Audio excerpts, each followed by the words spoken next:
자, 오늘은 복음이 전파되려면 이란 제목으로 은혜를 나누겠습니다. 신앙생활을 이제 어느 정도 하다 보면요, 초신자들 말고 우리가 여러분 항상 하나님의 좀 마음을 우리가 좀 느끼고 싶어하죠. 하나님이 어떤 것들을 가장 기뻐할까? 내가 어떤 행동을 하게 할 때 하나님이 가장 기뻐하실까? 여기에 초점을 맞춥니다. 어릴 적에는 이 아이들이 부모님 마음 잘 모르잖아요. 이기적이잖아요. 아이들이 그냥 달라고만 하잖아. 그러다 이제 결혼하고 아이들 낳고 하면 부모님을 우리가 좀 생각을 해요. 부모님. 그러다 보면 부모님이 과연 뭘 원하실 걸까? 뭘 기대하실까? 이런 것들을 우리가 알곤 합니다. 자, 하나님께서 가장 뭘 원하실까? 저는 여러 가지가 있겠지만 바로 내가 믿는 예수를 지역 사람들에게 또 주변 사람들에게 전하는 것이라 저는 생각을 해봐요. 하나님이 가장 뭘 원하실까? 저와 여러분들이 여러 번 예배를 드리죠. 이렇게 예배에 참석을 하고 계시잖아요. 이 금요성령 집회도 나오셔서 은혜 받으러 나오셨잖아요. 여러분, 은혜를 받아서 뭐 하시려고 하는 거예요? 궁극적으로는요, 우리가 이제 예배를 통해 은혜를 받아서 교회 밖에 나가서 예수 믿지 아니한 사람들에게 복음 전하기 위한 힘을 얻기 위해서 우리가 이 자리에 있는 것이죠. 단순히 여러분 우리가 은혜 받아서 나 혼자 구원받아서 잘 먹고 잘 산다, 성경은 그걸 말하고 있지 않습니다. 하나님이 정말 원하시는 것은 아직도 예수를 모르고 지옥 갈 그 백성들에게 내가 만난 그 예수를 전하라는 거예요. 근데 전하려고 하면 용기가 많이 필요하잖아. 여러분, 만만치 않잖아요. 세상은 나가면 이 전도한다라는 그 자체가 쉽지 않아요, 여러분. 예? 여러분, 내가 전도했을 때 상대방이 어떻게 받아들일까, 이런 것에 대한 여러분 두려움이 생긴단 말이에요. 그러다 보니까 우리가 전도가 참 쉽지 않은데 이 예배를 통해서 은혜를 받아서 힘을 얻어서 그 힘을 가지고 밖에 나가서 전도할 수 있다는 것이죠. 하나님이 가장 기뻐하시는 게 바로 전도입니다. 전도, 복음 전파죠. 여러분, 그것을 위해서 저와 여러분들이 미리 예수를 믿도록 해주신 거예요. 즉, 하나님께서 내게 주신 물질, 건강, 지식, 인맥, 사업장, 스펙 등이 복음 전파를 위해 사용될 때 우리 주님이 가장 기뻐하신다라는 사실을 알기 때문에 우리가 여러분, 그 하나님을 어떻게 하면 내가 기뻐할까? 하나님을 기쁘게 하기 위해서 이 복음을 전해야겠다, 이런 마음을 갖게 되는 것이죠. 그러기에 우리는 복음 전파에 일평생을 헌신한 바울의 삶에 대해서 관심을 가져야만 합니다. 신학대학원에 가게 되면 1년에 한 번씩 신학생들을 대상으로 여론조사를 해요. 성경의 인물 가운데 누구를 가장 본받고 싶느냐, 본받고 싶냐. 근데 여러분, 계속 1위를 빠지지 않는 게 예수님 빼고 성경의 인물 가운데 누구를 가장 만나고 싶고 본받고 싶냐. 이 신학생들은 대부분 다 이제 목회자가 될 뿐이잖아요. 목사님들이 될 뿐인데 그들에게 물어보면 1위가 바로 누구예요? 사도 바울. 사도 바울이에요. 사도 바울. 사도 바울의 삶이 그러니까 평생도록 예수를 믿고 전하고 또 복음 전하는 것에 최선을 다했기 때문에 이 사도 바울이 항상 1위를 차지합니다. 그러니까 저와 여러분들도 마찬가지겠죠. 복음 전파에 일평생을 헌신한 바울의 삶에 대해서 우리는 관심을 가져야만 하는 거예요. 그렇기 때문에 성경 66권이 있지만 이 사도행전과 이 바울서신 13권만큼은요 놓쳐서는 아니 됩니다. 사도 바울은 총 3번에 걸쳐서 전도여행을 하게 되었는데요. 그리고 미결수 신분으로 로마에 가서 1, 2차 투옥을 거치게 되었습니다. 따라서 보통 5번의 장거리 여행을 했을 것으로 성경학자들은 추측하곤 해요. 그러나 사도행전의 기록만을 놓고 보면 3번에 걸친 전도 여행과 2년 동안 로마에서 연금 상태로 있으면서 복음을 전한 로마 여행까지 총 4번 장거리 여행을 했을 것으로 나와요. 사도행전에는. 오늘 본문의 배경은요, 바울의 제3차 전도 여행 시 머물렀던 에베소 지역에서 일어난 일을 다루고 있습니다. 여러분, 이 19장 1절부터 쭉 보게 되면요, 이 에베소 지역에서 사도 바울이 어떤 생각을 했는지에 대해서 나옵니다. 바울은 2차 전도 여행 시 에베소에 잠시 들려서 복음을 전하기도 했었는데요. 그리고 하나님의 뜻이면 다시금 돌아올 것이라고 이야기를 했어요. 다시금 돌아오겠다. 2차 전도 여행 시 잠깐 들렸습니다. 당시 에베소 사람들이요, 사도 바울을 막 잡아 여기 더 머무르라고, 머물러서 좀 복음을 전해달라고, 말씀을 전해달라고. 그러니까 바울의 말씀이 보통의 여러분 도가 아니잖아요. 지금까지 들었던 유대 랍비 그런 사람들의 이 도와는 분명히 달랐기 때문에 바울의 입장에서는 그런 여러분 놀라운 복음을 전하자 이제 에베소 사람들이 바울을 잡는 것이죠. 좀 더 있어 달라. 있어서 우리들에게 복음을 좀 전해달라. 그렇지만 당시 바울은 어떻게 합니까? 하나님의 뜻이면 다시금 돌아올 것이라고 이야기를 하고 떠나버려요. 그게 2차 전도여행 시였습니다. 그런데 이런 에베소 지역을 이제 3차 전도여행 시 다시 방문하게 된 거예요. 그게 바로 오늘 본문의 배경입니다. 그런데 2차 전도여행과는 달리 3차 전도여행 때는 보다 그곳에서 오래 머물게 되었어요. 2차 때보다 훨씬 오래 머물게 되었습니다. 자, 오늘 보면 8절을 보세요. 8절을 보시면 바울은 다른 지역에서와 마찬가지로 에베소에서도 어디에서 복음을 전했어요? 회당에서 복음을 전했습니다. 회당에서. 바울은 항상 이 회당 중심의 그러한 문화 속에서 살았어요. 그렇기 때문에 어떤 도시에 가든지 간에 우선적으로 보이는 그 회당에 가서 말씀을 전했다라는 거예요. 지금 같으면 교회 중심이죠. 다른 데 가서 이렇게 복음 전하지 않고 회당 중심의 그런 삶을 살았던 게 바로 바울이었습니다. 그러니까 에베소에 있는 회당에 가서 말씀을 전했다라는 거예요. 그러나 바울의 이러한 회당 중심의 복음 전도 사역은 역시 다른 지역에서와 마찬가지로 완악한 유대인들의 배척을 받곤 말아요. 그 결과 3개월 만에 중단될 수밖에 없었습니다. 3개월 만에 회당에서 말씀을 전했는데 이 완악한 유대인들이 그렇게 배척을 하다 보니 3개월 이상 가지를 못했어. 3개월 딱 지나니까 멈출 수밖에 없었다는 말이에요. 이제 일이 이렇게 되자 바울은 장소를 옮겨서 두란노 서원이라는 복음을 증거하게 되었습니다. 우리들 주변에 여러분 두란노 출판사 있죠? 바로 여기서 나온 거예요. 두란노 서원. 이러한 두란노 서원에서의 복음 증거는 데메드리오가 주장한 은장색들의 소유가 있기까지 약 2년여 동안 아무런 방해를 받지 않게 됩니다. 두란노 서원에서 2년 동안 말씀 사역을 했어요. 한마디로 에베소에서의 복음 증거는 몹시 큰 성공을 거두게 되었고, 에베소는 물론 그 주변 지역에까지 복음이 확산되는 결실을 거두게 되었죠. 그 2년 동안의 그 복음 사역으로 인해서. 여러분, 한 장소에서 2년 정도가량 날마다 말씀을 강론했다라는 것은 종교의 자유가 보장된, 지금 우리나라는 종교의 자유가 보장돼 있잖아요, 헌법에. 그러니까 우리나라 입장에서도 쉽지 않은 일이에요. 매일매일 말씀 사역을 한다라는 것 자체, 한 장소에서. 그런데 당시 두란노 서원에서 실제로 이런 놀라운 일이 일어났습니다. 빠짐없이 2년 내내 눈이 오나 비가 오나 날마다 말씀이 여러분 열린 거예요. 그렇다면 바울의 이러한 에베소 사역을 통해서 우리는 무엇을 생각해 볼 수 있을까요? 여러분 19장을 쭉 읽어보시면요, 무엇을 좀 생각해 볼 수 있습니까? 바로 복음이 점점 확장되고 있음을 알 수 있습니다. 복음이 점점 확장되고 있음을 알 수 있다는 거예요. 19장을 쭉 읽어보게 되면 에베소는 지금의 터키 지역으로 소아시아에 위치한 곳이에요. 그곳에서 사도 바울은 2년 3개월 이상 머물게 되었는데요.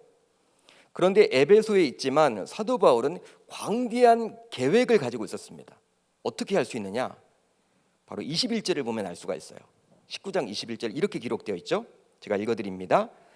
이 일이 있은 후에 바울이 마게도냐와 아가야를 거쳐 예루살렘에 가기로 작정하고 이르되 내가 거기 갔다가 후에 어디도 로마도 보아야 하리라. 지금 바울은 에베소에 머물고 있는데 지금 어디까지 가고자 하는 거예요? 로마까지도 가고 싶은 거예요. 로마까지도. 사도 바울이 언급하고 있는 마게도냐는 지금의 동유럽 지역을 이야기하죠. 그리고 아가야는 지금의 그리스를 말합니다. 근데 바울은 결국 당시 세계 수도라고 할 수 있는 어디까지? 로마에까지 가고 싶다라고 지금 이야기하고 있는 거예요. 내가 로마에까지 가야겠다. 그러니까 소아시아에 앉아 있으면서도 지금 마음만큼은 어디에 가 있는 거예요? 세계의 수도인 로마에 가 있는 것이죠. 그런 꿈을 가지고 있는 거예요. 그런 비전을 가지고 있는 거예요. 이것은 바로 아시아를 넘어 유럽까지 복음을 전하고자 하는 사도 바울의 소망이요 꿈이라 할 수 있습니다. 하나님께서 주신 꿈과 비전이죠. 결국 사도 바울의 생각과 계획은 모두 이루어지게 됩니다. 결과적으로. 그러기에 바울은 에베소에 머물렀던 약 2년 3개월 동안 복음의 확산을 위한 마음을 가졌다고 볼 수도 있는 것이죠. 단순히 여러분 말씀만 전한 것이 아니라 그 한 장소에서 말씀을 전했지만 바울의 마음은 지금 어디가 있는 거예요? 로마까지 가 있는 거예요. 하나님께서 주신 마음을 가지고. 실제 오늘 본문을 보면 복음의 확산에 꼭 필요한 내용이 나오죠.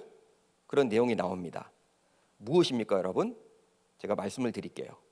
우선 복음의 확산에 있어 주의 말씀은 반드시 필요합니다. 동의하시면 아멘.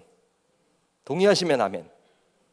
그러니까 복음의 확산에 있어서 주의 말씀은 반드시 필요해요. 반드시 필요한 것이 바로 주의 말씀이에요. 자, 오늘 본문 8절 9절을 같이 봅니다. 8절 9절 시작. 바울이 회당에 들어가 석 달 동안 담대히 하나님 나라에 관하여 강론하며 권면하되 어떤 사람들은 마음이 굳어 순종하지 않고 무리 앞에서 이 도를 비방하거늘 바울이 그들을 떠나 제자들을 따로 세우고 두란노 서원에서 날마다 강론하니라. 자, 오늘 본문은 복음의 확산에 대해서 지금 다루고 있다고 제가 말씀을 드렸습니다. 이 사도행전 19장은. 그런데 복음의 확산에 있어 필수 요건은 바로 무엇이었어요? 하나님의 말씀이었습니다. 자, 오늘 본문을 보더라도 회당에서 석 달 동안 사도 바울은 하나님 나라에 관하여 뭘 했어요? 강론하며 권했어요. 그러나 방해하는 사람들이 생겨났죠. 그래서 결과적으로 어떻게 되었습니까? 두란노 서원이라는 곳으로 이동해서 그곳에서 2년 동안 지속적으로 매일 강론을 했습니다. 말씀을 전했다라는 거예요. 그렇다면 오늘 본문에 나오는 이 강론, 이건 어떤 뜻일까요? 여러분, 이런 설교를 말하는 것일까요? 단순히 이 강론, 그냥 여러분 우리나라 성경만 보면요, 그냥 이 설교를 들었다, 사도 바울이 설교 사역을 한 것처럼 느껴지죠. 강론. 사도 바울이 단순히 말씀을 선포한 것이 아니에요. 그러나 이렇게 원어를 보게 되면 그런 뜻이 아닙니다. 단순히 이런 식으로 설교했다라는 게 아니에요. 바로 토론했다, 논쟁했다, 그런 뜻이에요. 말씀을 가지고. 그러니까 말씀을 전합니다. 말씀을 전하면요, 이제 사람들이 궁금하잖아. 이 설교 시간에는 여러분 손 들고 이렇게 질문 못 받잖아요. 그렇죠? 여러분들 가운데 목사님 그거 아닌 것 같은데요? 여러분 예배 시간에 그렇게 안 하잖아요. 이건 여러분 프리칭이에요. 프리칭. 선포예요. 선포. 말씀은 여러분 선포죠. 당연히. 그렇지만 이 강론이란 뜻은요, 이 토론, 논쟁이란 뜻도 있기 때문에 이 강의라고 보시면 됩니다. 이 일방적인 강의보다도 제자 훈련이라고 보시면 돼요. 우리 오카는 목사님이 제자 훈련을 하셨죠? 사랑의 교회 유명하죠? 제자 훈련이 무엇입니까? 말씀을 가지고 성도들과 여러분 논의를 하는 거예요. 말씀을 가지고 여러분 풀어주죠? 풀면 이제 성도들이 손을 들고 소그룹에서 궁금한 것 물어보고 대답해주고, 그게 바로 여러분 강론이에요. 오늘 말씀에 나와 있는 것은 바로 말씀을 깊이 묵상하고 서로 나누는 것을 이야기하는 것이죠. 이것을 여러분 매일매일 했다는 거예요. 매일매일. 사람들이 모이면요, 사도 바울이 그 사람들과 지금 말씀을 가지고 토론하고 논쟁하고 또 이야기해주고, 잘 모르는 것들은 그건 아니다라고 이야기를 해주고, 이렇게 했다라는 거예요. 그렇습니다. 사도 바울의 사명은 예수 그리스도를 전파하는 것이었어요. 따라서 한 곳이라도 더 다니면서 복음을 전해야만 했죠. 그래서일까요? 바울은 한 곳에 그리 오래 머물지 않았습니다. 그의 스타일은 순회 선교사예요. 순회 선교사. 사도 바울은요, 교회를 개척하고 나서 몇 개월 후에는 또 떠나. 또 여러분 다른 곳에 가서 교회를 개척하고 또 떠나. 순회 선교사였습니다. 지금 저처럼 이렇게 한 교회에 오랫동안 머물면서 목양하고 담임 목사를 하지 않았고 순회 선교사였다라는 거예요. 교회 개척에 여러분 전문가였어. 그런데 3차에 걸친 전도여행을 보더라도 오늘 본문에 나와 있듯이 2년 3개월 이상 한 곳에 머물러서 복음을 전했던 장소는 이 에베소밖에 없습니다. 유일해요. 그렇다면 복음을 전하느라 바쁜 순회 선교사였던 바울이 이렇게 장시간 동안 에베소에 머문 이유는 과연 무엇 때문일까요? 여러분 그 이유가 무엇입니까? 바로 그곳을 발판으로 삼아서 유럽에까지 복음을 전하고자 하는 열망을 가지고 있었기 때문입니다. 할렐루야, 할렐루야. 그러니까 여러분 설교를 이렇게 하게 되면요, 사람들의 삶이 잘 안 변해요. 은혜는 받아, 깨달아. 그런데 삶과는 여러분 단절돼 있죠. 어떻게 살았는지 여러분 점검이 안 되잖아요. 근데 이 제자 훈련이나 이 강론은 여러분 무엇이냐면 사도 바울이 이제 물어보는 거예요. 어제 그 말씀 들었는데 어떻게 아내 이제 사랑하기로 했는데 어제 결단을 했는데 내 앞에서 어떻게 집에 가서 잘 하고 왔냐고 다음 날 물어보는 거예요. 여러분 사람들이 그런 거 듣고 이제 막 찔림이 있겠죠. 하나님 말씀 가지고 하는데. 그러니까 설교 여러분 약점이 그거예요. 한마디로 설교가 여러분 되게 중요하죠. 그렇지만 목회자 입장에서도 답답한 게 무엇이냐면 성도들이 그 말씀대로 살아내야 하는데 이 점검이 안 된다는 거예요. 그렇지만 소그룹은요 어떻게 해요? 점검이 되죠. 점검이 돼요. 소그룹은. 그러니까 사도 바울이 여러분 이쪽 그룹에서 또 이런 강론하고 이쪽 그룹에서, 그러니까 사도 바울은 완전히 그렇게 했던 거예요. 매일매일 시간을 할애해서 2년 3개월 동안 그런 일을 지금 계속 한 거예요. 그렇게 하면서도 뭐예요? 바로 그곳을 발판으로 삼아서 유럽에까지 복음을 전하고자 하는 열망을 가지고 있었던 것이죠. 즉 그곳에 머무는 동안 바로 여러 성도들과 함께 강론했습니다. 단순히 말씀을 강의식으로 전달하는 것으로 마치지 않고 그 말씀이 그 성도들의 삶 속에 체화되도록 강론한 것이죠. 변화되도록. 그러니까 바울만 가서 복음 전하는 것이 아니라 이 여러분 말씀을 전하게 되면 이제 바울을 따라서 로마에까지 가서 복음 전하는 사람들이 나올까요, 안 나올까요? 나오겠죠. 그걸 여러분 심어준 거예요. 그런데 분명한 것은 이 말씀이 강론될 때 오히려 방해하고 비방하는 사람들도 있었다는 사실이에요. 역시 하나님 말씀이 여러분 전달되는 곳은요 방해가 있습니다. 방해가 있어요, 여러분들. 특별히 이 전도 사역이나 이 복음에 관련된 그러한 사역을 하게 될 때는, 선포가 있을 때는요 분명히 사단 마귀의 방해가 분명히 있어요. 진짜 그래요. 그러니까 여러분 우리가 전도 집회 같은 것들을 할 때가 있죠.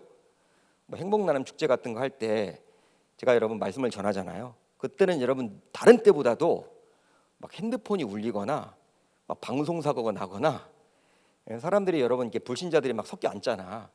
그러다 보면 온갖 일들이 다 일어나요. 말씀에 집중하지 못하도록 만들어요. 진짜 여러분 그래요.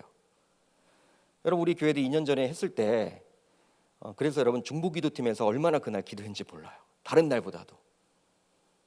여러분 마찬가지로 말씀이 강론되는 것을 사단은 그냥 보지 못하기 때문에 실제 사도 바울이 강론했을 때 방해하는 사람들이 있었습니다. 자, 오늘 본문 9절을 보면 이렇게 나와 있죠. 어떤 사람들은 마음이 굳어 순종하지 않고 무리 앞에서 이 도를 비방하거늘. 즉 사람들 가운데 일부는 그냥 말씀을 받아들이지 않는 소극적인 것에 머물지 않고 오히려 적극적으로 무엇까지 했어요? 비방까지 했다라는 거예요. 그렇다면 바울은 이런 방해 공작을 어떻게 이겨냈습니까? 여러분 잘 들으세요. 바로 맞서지 않았습니다. 맞서지 않아요. 오히려 그 자리를 피해버렸죠. 이유는 맞서 싸운다고 이 사람들을 설득할 수 없기 때문입니다. 차라리 그런 설득할 시간에 다른 곳에 가서 말씀 사역을 또 하는 거예요. 여러분 바울이 그 회당에서 여러분 막 자신을 비방하는 사람들이 있었을 때 그 사람들과 싸우지 않습니다. 어디로 갔어요? 근처에 있는 두란노선으로 옮겨가서 거기서 말씀 사역을 했다는 거예요. 여러분 이것이 중요하죠. 여러분 그들은요, 지금 사도 바울 대적하는 그들은 사단의 종노릇하는 자들이기에 바울은 그들을 피해서 다른 곳, 즉 두란노 서원에 가서 제자들을 따로 세우고 말씀을 매일 강론했어요. 오히려 맞서서 싸울 여력을 다른 곳에서 말씀을 전하는 데 썼던 것이죠. 여러분 이것이 바로 지혜로운 거예요. 이게 지혜로운 것입니다. 도를 비방하는, 즉 적극적으로 반대하는 사람들을 한번 설득하려고 해보십시오. 여러분 우리가 안양천 같은 데서 전도를 하다 보면요, 뭘 줘도, 우리가 전도 여러분 이렇게 물품을 줘도 싫어하는 사람들이 있어요. 교회 것 안 받는다고. 그리고 여러분 그 받아가지고 막 버려, 내 앞에서. 그리고 밟아, 어떤 사람들은 교회에서 줬다고. 화가 나죠 여러분. 화딱지가 나죠. 여러분 그 사람과 싸울 필요 없어요. 뭐 그런가 보다 해야지. 그 뒤에는 누가 지금 조종하고 있는 거예요? 사단이 여러분 조종하고 있기 때문에 그 사람과 여러분 싸워서 뭐 이겨서 뭐 하려고 그래요? 왜 밟냐고 이거를 그렇게 할 필요가 없다라는 거예요. 그러니까 여러분 전도를 하시는 분들은요, 내려놓고 가는 거예요. 내려놓고. 그러니까 기도랑 전도랑 연결이 안 되면요, 자기 의를 가지고, 자기 노력을 가지고, 자기 선행을 가지고 전도하게 되면요 망해요. 화딱지가 나요. 열불나. 못해요. 그래서 올해 전도하다 그냥 포기해버려. 한 주도 나왔다가 그냥 포기해버려. 여러분 우리가 기도를 하고 나서 전도를 나가게 되면요, 이제 여러분 영적인 싸움이 벌어지는 거기 때문에 지금 바울과 같이, 바울이 여러분 회당에서 지금 나쁜 일을 한 게 아니잖아요. 복음 전했는데, 말씀을 강론했는데, 그거 싫으면 참여 안 하면 되지. 뭐 바울이 여러분 뭐 억지로 여러분 했겠습니까? 당신 제자 훈련 꼭 해야 된다 뭐 이렇게 붙잡아 놓고 여러분 안 쳤습니까? 그거 아니단 말이야. 자기가 듣지 않으면 되는데, 사단이 여러분 역사를 하면 어떻게 해요? 무조건 여러분 싫은 거야. 내쫓아요. 바울을 전하지 말라고. 그 회당에서, 자기 회당도 아닌데. 웃기잖아요 여러분. 보통 사람들 같으면 싸운다고. 그런 상황에서 왜 그러느냐, 이게 당신 거냐, 이 회당 전세 냈냐, 내가 지금 이렇게 3개월 동안 해왔는데 왜 이런 방해를 하느냐, 이렇게 되는 순간 망하는 거예요. 망하는 거예요. 그러니까 사도 바울은 그냥 그 자리를 피해버려요. 똥이 더러워서 피하지 무서워서 피하냐, 뭐 이런 식으로. 그리고 나서 근처에 가서 이 두란노 서원이라는 곳에 가서 말씀 선포, 말씀 강론을 합니다. 이게 여러분 지혜롭다라는 거예요. 여러분 도를 비방하는, 즉 적극적으로 반대하는 사람들을 한번 설득하려고 한번 해보세요. 개인적으로 참 쉽지 않아요. 쉽지 않습니다. 그분들은 들으려고 하지 않는다니까. 제가 아는 집사님 한 분이 이전 교회에서, 이전 교회에서 이분이 이렇게 신천지 이렇게 분들이 오게 되면 자기는 이렇게 문을 열어주고 그분들을 전도하겠다, 그런 마음을 갖는 분들이 있었어요. 제가 그거 하지 말라고 그랬는데, 제가 교구 목사였을 때 그렇게 하지 마세요. 그분들이 우리가 뭐 무서워서 피하는 건 아니고 그분들하고 아무리 대화를 해도 대화가 되지 않습니다. 그러니까 우리랑 가는 노선이 다릅니다.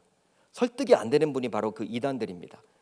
집사님이 뭐 어떻게 하려고 그래요? 제가 하지 말라고 했는데도 이분은 하겠대. 그분들이 불쌍해서 물도 주고 문을 열어달라고 하면 자기가 그분들을 이렇게 한번 설득해 보겠대.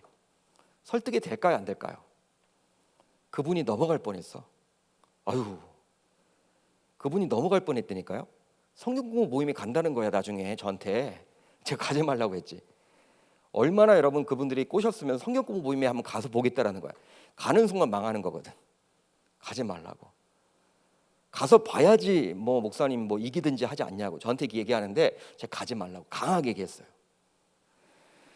여러분 서로 평행선을 그리기 때문에 시간 낭비예요. 시간 낭비. 결과적으로는.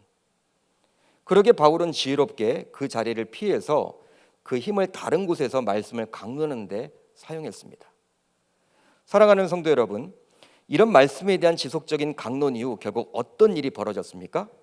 자, 오늘 보면 10절 같이 봅니다. 시작. 2해 동안 이같이 하니 아시아에 사는 자는 유대인이나 헬라인이나 다 주의 말씀을 듣더라. 아멘. 아시아에 있는 유대인이나 헬라인 모두 주의 말씀을 듣게 되었습니다. 할렐루야. 할렐루야. 여기에 나와 있는 듣는다라는 단어는 그냥 들려지는 말을 듣는다는 개념이 아니에요. 우리가 여러분들 이렇게 아파트에 이렇게 살다 보면 막 관리사무소에서 이렇게 갑자기 여러분 일방적으로 막 말하는 게 있죠? 그렇죠? 그건 내가 여러분 듣기 싫어도 막 들려지잖아. 그런 게 아니에요. 그런 개념이 아니다라는 거예요. 여기에 나와 있는 듣는다라는 단어는 그냥 들려지는 말을 듣는다라는 개념이 아니라 주의 말씀에 집중하여 듣게 되는 것입니다. 그러니까 주님의 말씀에 집중하여 듣는 것을 이야기하는 거예요.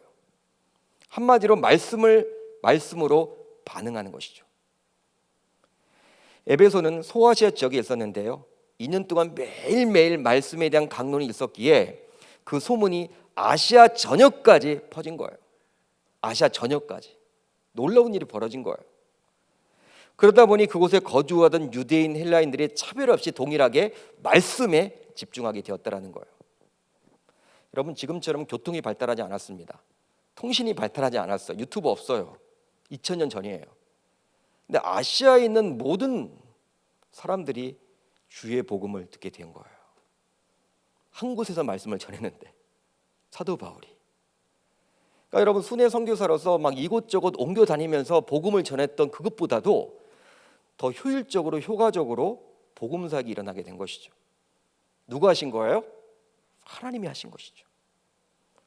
실제 유대인들은 복음으로 이방인들과 하나 되었음에도 불구하고 선민의식으로 가득 차 있었기에 이방인들을 한 수 아래로 보았었습니다.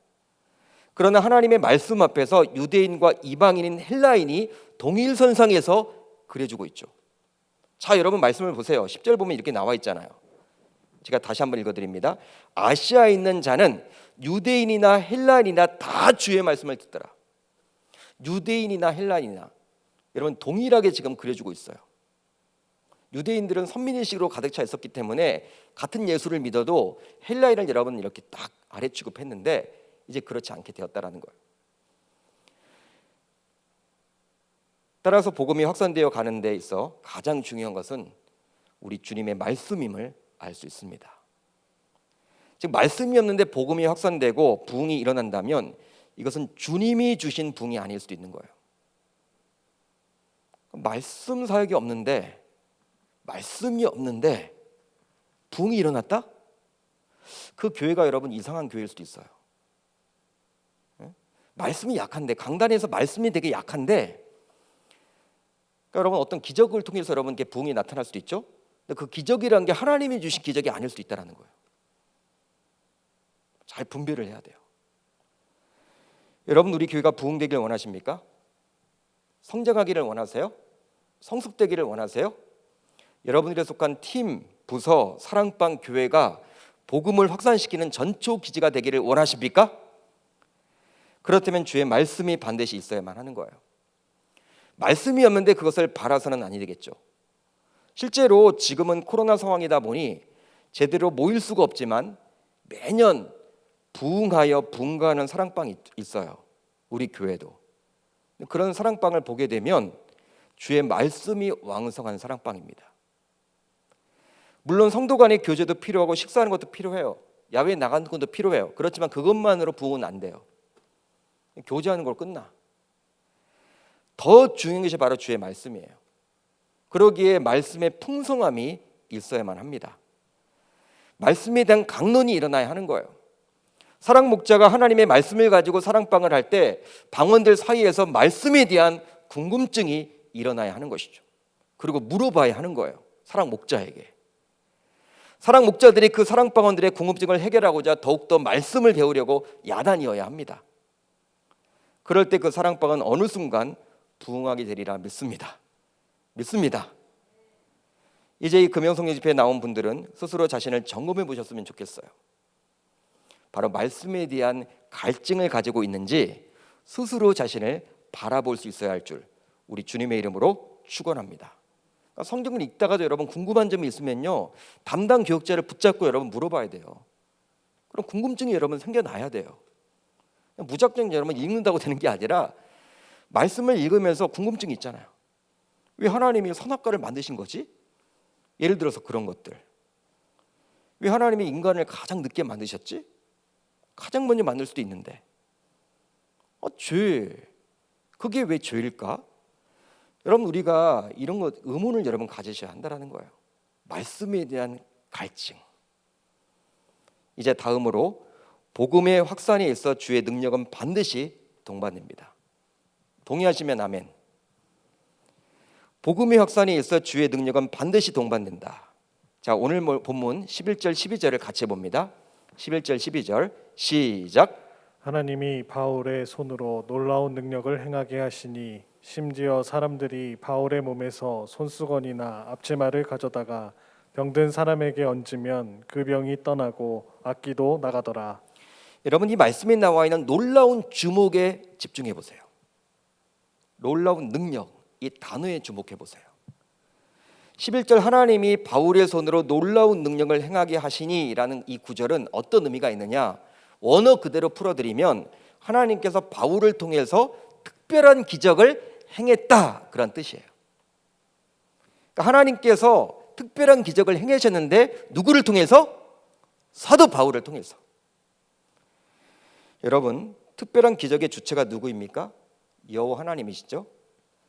하나님이 자신의 도구로 바울을 사용하신 것뿐이에요. 그렇다면 하나님은 어떤 상황 속에서 바울을 사용해 기적을 베푸셨습니까? 어떤 상황 속에서? 바로 복음이 확산되어 가는 시점입니다.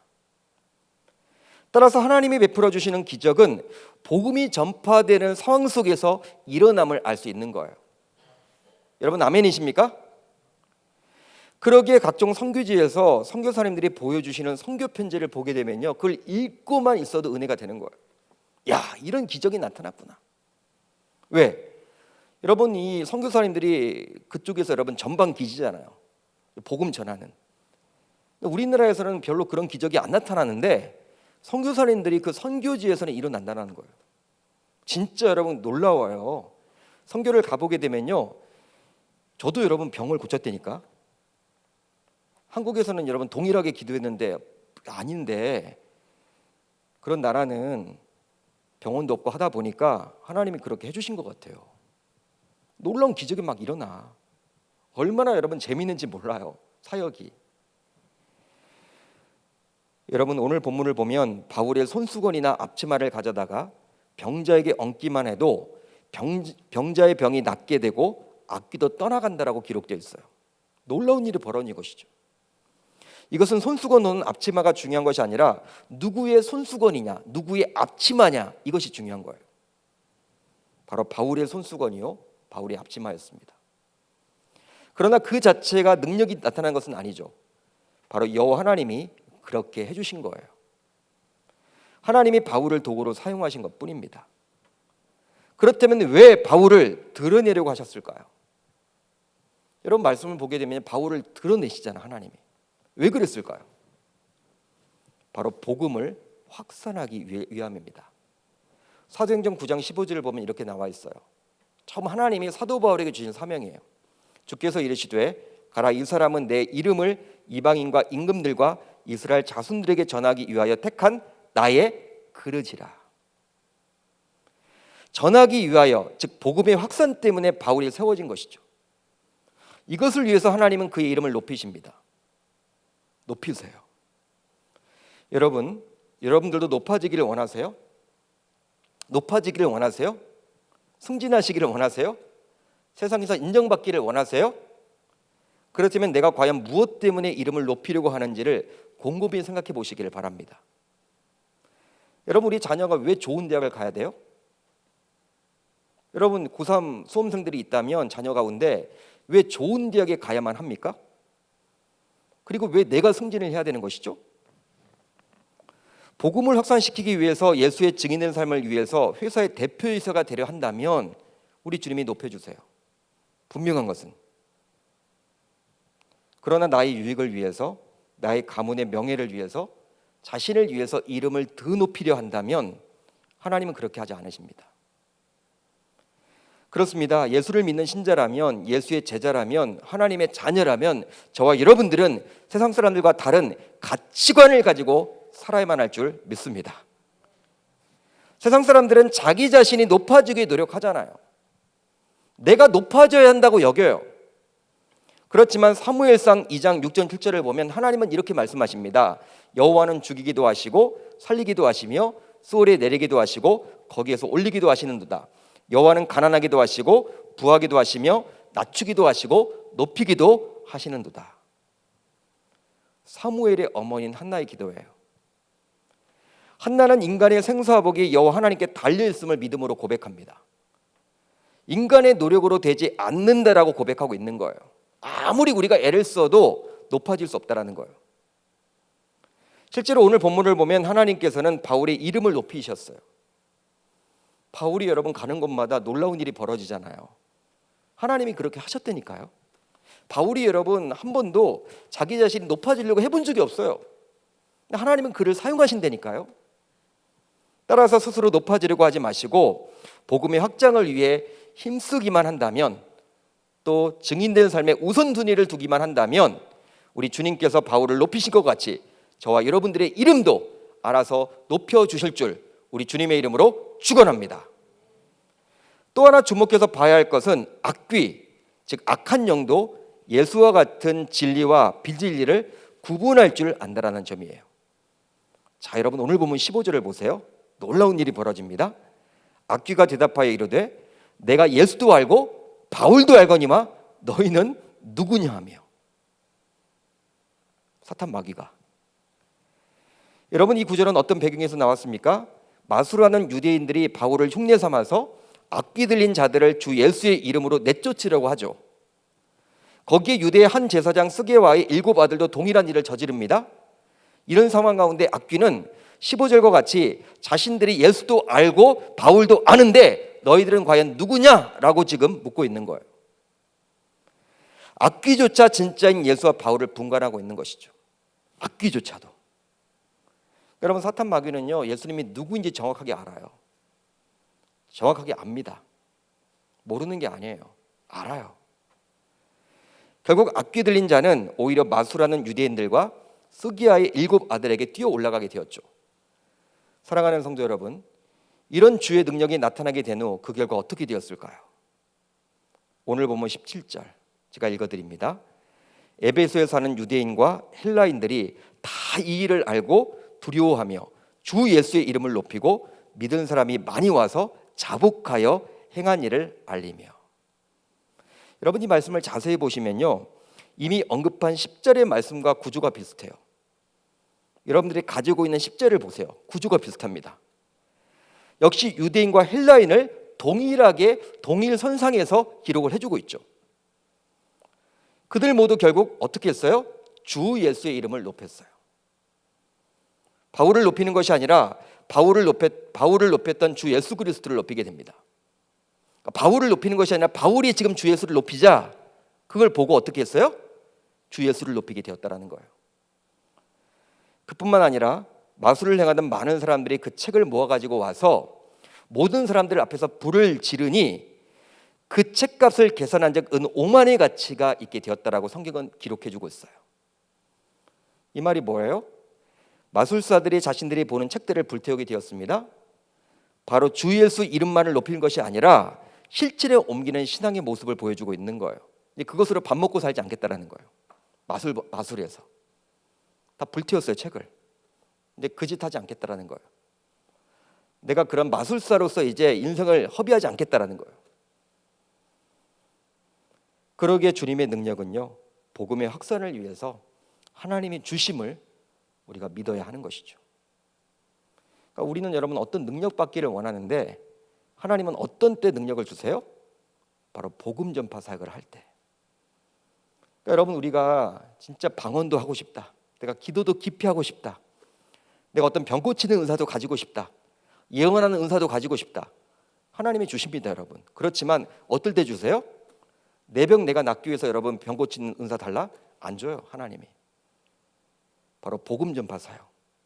하나님 내가 진짜 전도해야 될 대상이 있는데 그 사람이 너무나 아픕니다. 내가 가서 안수 기도를 할 때 놀라운 기적을 좀 일으켜 달라고. 여러분 그렇게 기도해 보세요. 전도가 목적이 되고 선교가 목적이 될 때 하나님 놀라운 기적을 베풀어 주십니다.